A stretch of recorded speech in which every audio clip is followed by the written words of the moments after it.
Good morning class 12। आज हम आपको शुरू करेंगे इंटीग्रेशन। ठीक है, आप लोगों ने डिफरेंशियल अभी पढ़ रहे होंगे, है ना। तो डिफरेंशियल में हम जो डिफरेंशियल करते हैं तो हम सबसे पहले हम ये देखेंगे कि इंटीग्रेशन में क्या क्या होता है। तो सबसे पहले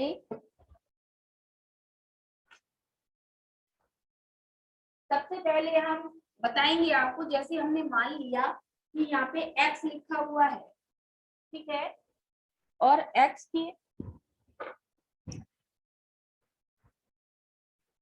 लिखा हुआ है, और अगर हम इसका डिफरेंशियल करते हैं तो हम क्या लगाते हैं, d/dx, है ना। और इसका हम जब डिफरेंशियल करते हैं तो हमारी जो वैल्यूज आती है वो डिफरेंशियल में आएगी, है ना। तो डिफरेंशियल का फॉर्मूला क्या होता है, अगर x है तो x की पावर n-1, है ना। और जो पावर होती है वो आगे आती है, अब इसमें तो पावर है नहीं। अब इसमें एक चीज और देखो कि अगर हमने किसी भी वेरिएबल का या इनवेरिएबल का डिफरेंशियल किया तो हम उसका इंटीग्रेशन कैसे करेंगे, है ना।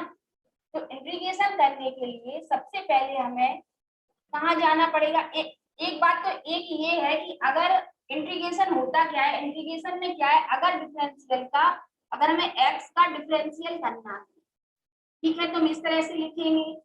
और फिर जब वो इसका डिफरेंशियल आएगा तो डिफरेंशियल में जो हम इंटीग्रेशन निकालेंगे, इंटीग्रेशन निकाला हमने तो इसका f' निकला, है ना। f' लिखा मतलब ये इसका साइन है, सिंबल। अगर हमने x का निकाला तो क्या आएगा, x की पावर n+1/n+1, यही तो इसका फॉर्मूला होता है। तो अगर हम ये जान लें कि जो जो इंटीग्रेशन है इसकी जो वैल्यू होगी वो जो अपनी क्वेश्चन में थी वही आती है, अगर मैं डिफरेंशियल के बाद उसका इंटीग्रेशन करें तो हमारा मीन्स क्या निकला कि डिफरेंशियल का अपोजिट इंटीग्रेशन और इंटीग्रेशन का अपोजिट डिफरेंशियल। ठीक है, अब दूसरी बात, इसमें कुछ फॉर्मूले हैं, पर फॉर्मूलों को जानने से पहले हमें डिफरेंशियल के फॉर्मूले भी आने चाहिए। तो सबसे पहले जो सारणी बनी है आपकी उसमें हम सबसे पहले लिखेंगे डिफरेंशियल का फॉर्मूला। तो डिफरेंशियल में क्या है, यहाँ पे अगर हमने लिख दिया इसको, ये डिफरेंशियल हो गया, है ना, और यहाँ पे हो गया आपका इंटीग्रेशन। अब इसमें जो इंटीग्रेशन है सबसे पहले तो इंटीग्रेशन का साइन लगाएंगे, इसमें इसका साइन होगा d/dx, है ना।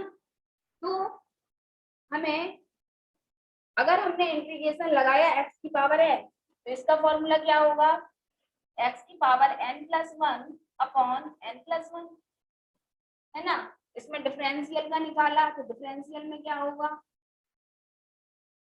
अगर हमने इसकी पावर n+1 रखी तो डिफरेंशियल इसका कितना निकलेगा, x की पावर n।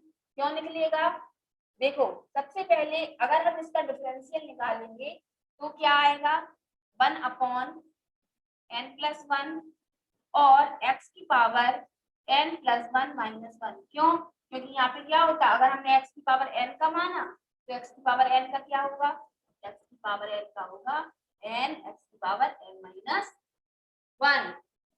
ठीक है, ये क्या हो गया आपका डिफरेंशियल हो गया। अब आया 1/x का, तो हम डिफरेंशियल में क्या है log x, इसका करेंगे, और इंटीग्रेशन में क्या आएगा 1/, इसका कितना आएगा 1/x, और इसका कितना आएगा 1/x dx, इसमें क्या लगेगा dx इक्वल टू कितना आ जाएगा अपना log x। ठीक है, तो इस तरह से अगर इसमें हमने log x का डिफरेंशियल निकाला तो वो कितना निकला 1/x, तो 1/x का जब हम इंटीग्रेशन निकालेंगे तो क्या होगा log x। इसी प्रकार से आपके सभी फॉर्मूले हैं, ये पहला, दूसरा, तीसरा, तीसरे में क्या है, डी अपॉन डी एक्स ई की पावर एक्स, इसका क्या होगा, वही रहेगा ई की पावर एक्स। इसमें इंटीग्रेशन में क्या हो जाएगा, इंटीग्रेशन में ई की power x d x equal to e की पावर एक्स। अब एक चीज और देख लो कि यहाँ पे जो भी हम इंटीग्रेशन निकालेंगे उसके साथ हम कोफिशिएंट रखते हैं, मतलब एक नियतांक रखते हैं, इसको हम क्या बोलेंगे, सी। मतलब हमें क्या रखना है, इसके साथ कोफिशिएंट रखना है और इसके साथ कोफिशिएंट नहीं रखना है। तो हमें ये याद रखना है, जब भी इसका सॉल्यूशन निकलता है इंटीग्रेशन का, तो हमें क्या लिखना पड़ता है, इसके साथ कोफिशिएंट उसका लिखना पड़ता है। अब कौन सा है, d upon d x a x upon log e base a, इसकी वैल्यू कितनी होगी, ए की पावर एक्स। अब हम जब इसका इंटीग्रेशन निकालेंगे तो क्या निकलेगा, ए की power x d x equal to a की power x upon log e base a plus सी।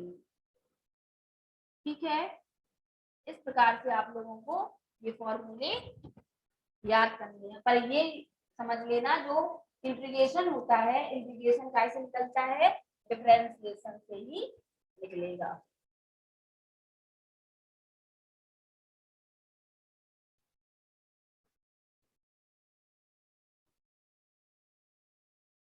बस अंतर इसमें इतना है कि इसमें जो एस है, एस को थोड़ा सा खींच दो तो इसका जो साइन बनता है वो इंटीग्रेशन का साइन होता है, और इसमें हम क्या लगाते हैं, डी अपॉन डी एक्स।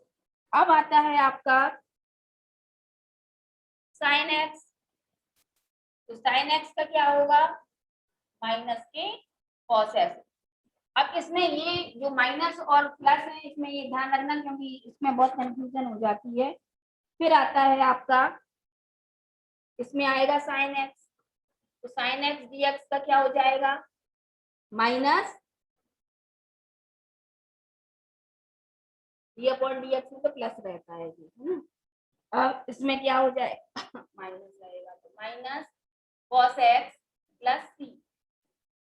ठीक है, फिर डी अपॉन डी एक्स किसका निकालेंगे अपन लोग, कॉस एक्स का, तो कॉस एक्स का क्या होगा, माइनस के साइन एक्स। ठीक है, अब इसका हम निकालेंगे तो क्या होगा, कॉस एक्स का dx equal to sine x plus c. ठीक है, इस प्रकार से आपको ये निकालने हैं।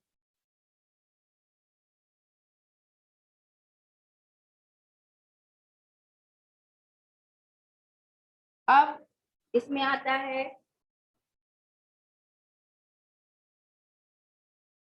Differential d upon d x tan x equal to sec square x.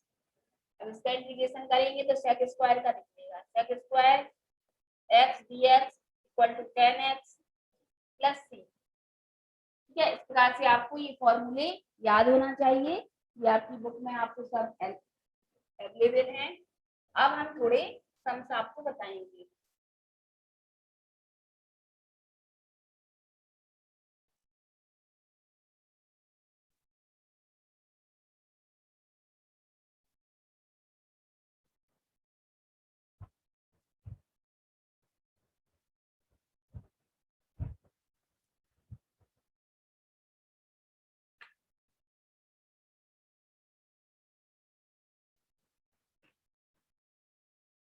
ठीक है, यहाँ पे इंटीग्रेशन अब क्या है, चलो हम एक्सरसाइज देखें।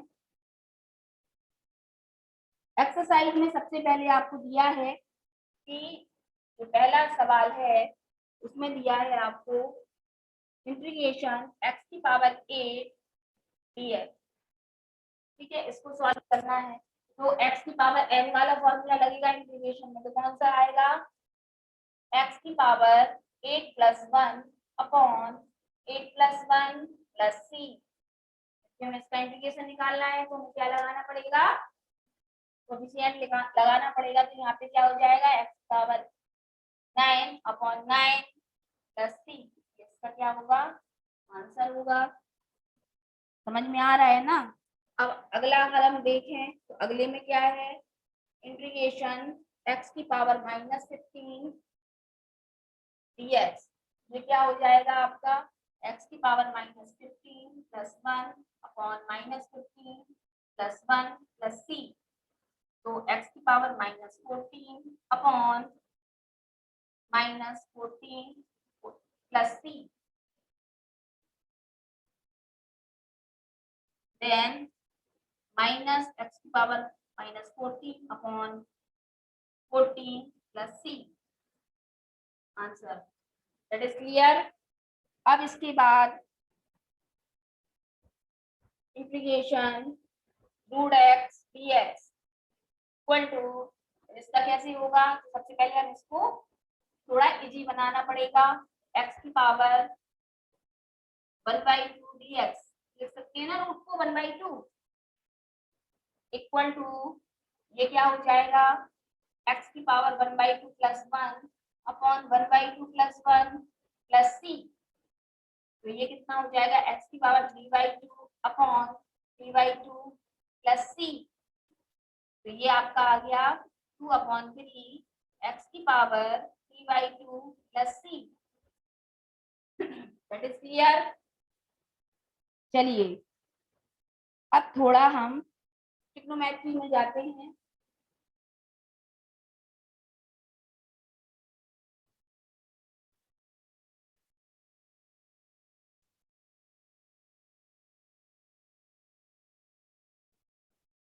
ट्रिग्नोमेट्री में गए तो कितना आ गया आपका,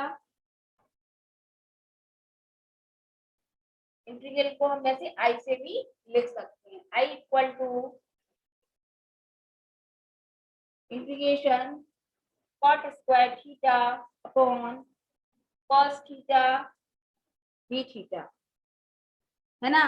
तो अब हम इसको कैसे सॉल्व करेंगे, तो सबसे पहले हमें इसको ट्रिग्नोमेट्री की हेल्प से सॉल्व करना पड़ेगा, तो हमने ये वैसा ही, और जो कॉट है कॉट को कॉस अपॉन साइन में चेंज कर लेंगे, तो cos square theta upon sine square theta into cos theta और डी थीटा, है ना। अब एक कॉस से एक कॉस कैंसिल हो गया, तो क्या बचा अपने पास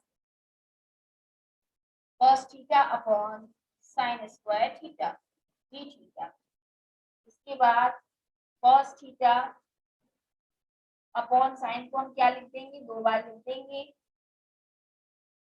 डी थीटा। अब एक तो क्या हो गया अपने पास कॉट थीटा, और दूसरा क्या हो जाएगा, एक तो कॉस अपॉन साइन क्या होता है कॉट थीटा हो गया, और दूसरा क्या हो जाएगा अपने पास कॉसेक थीटा डी थीटा। अब इसका हमें फॉर्मूला पता है इंटीग्रेशन में कि cot theta dot cos cosec theta equal to क्या होता है माइनस के कॉसेक थीटा, तो इसमें लगाएंगे माइनस के cosec theta D theta plus c, क्योंकि जब भी हम इंटीग्रेशन सॉल्व करते हैं तो हमें कोएफिशिएंट लगाना बहुत जरूरी है, नहीं तो हमारे नंबर हट जाएंगे, मान्य नहीं होगा वो। समझ में आया, इस तरह से आप एक्सरसाइज के सवाल लगाएंगे।